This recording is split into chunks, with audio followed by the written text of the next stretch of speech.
Ms. Oster, you said that he left the premises in terrible condition when he left. Yes. Tell me more about that. It was completely wrecked. It was pretty bad. I have a video. And I understand you brought a video? Yes. All right, and this video is of the condition that the apartment was in when he left. Yes, we had already done a little bit of work by then, like, bagged left items by him. But yeah, it was still pretty bad. It took like 3 weeks to get it back. All right, let's go ahead and take a look at the video. Okay, we are at 4560 Unit 5. This is leftover things that the tenant did not dispose of. The wall's pretty rough shape. It smells pretty bad in here. There's some water damage here. Here's the kitchen, the oven.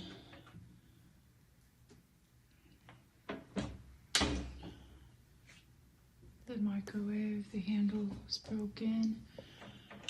This piece here was broken. And this is the bathroom. And this is the backyard.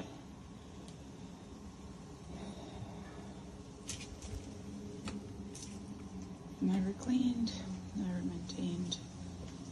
It's like a jungle.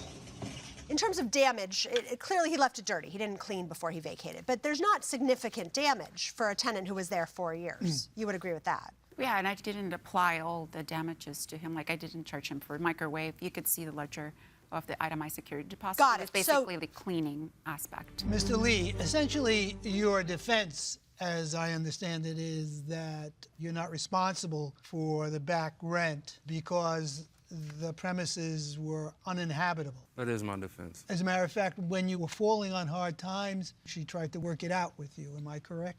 Yeah, in the beginning. That's correct. And as late as September, you signed an agreement to pay. You acknowledged that there was back rent and you paid the back rent. Am I right? Yes, Judge. There was nothing raised in that agreement about plumbing or mold issues or uninhabitability. No. You know, we sit here and we have many, many landlord-tenant disputes. And I have never seen such an organized landlord.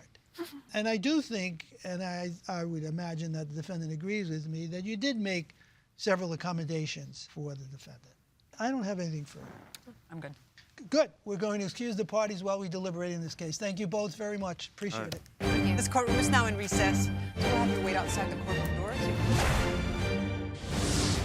This is probably the most organized landlord we've seen in a very long time, if not the most, I think, organized. And she's established through evidence what months she's owed.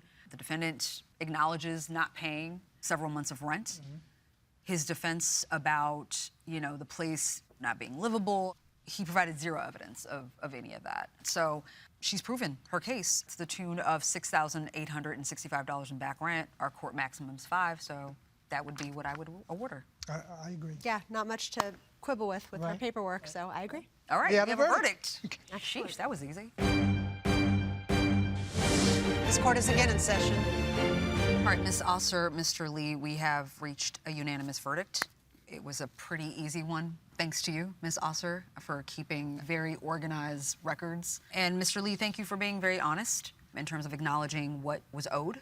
As far as your defense goes, in terms of the place, really falling apart and having plumbing issues, we saw no evidence of that. So the verdict is in favor of you, Ms. Osser, for $5,000.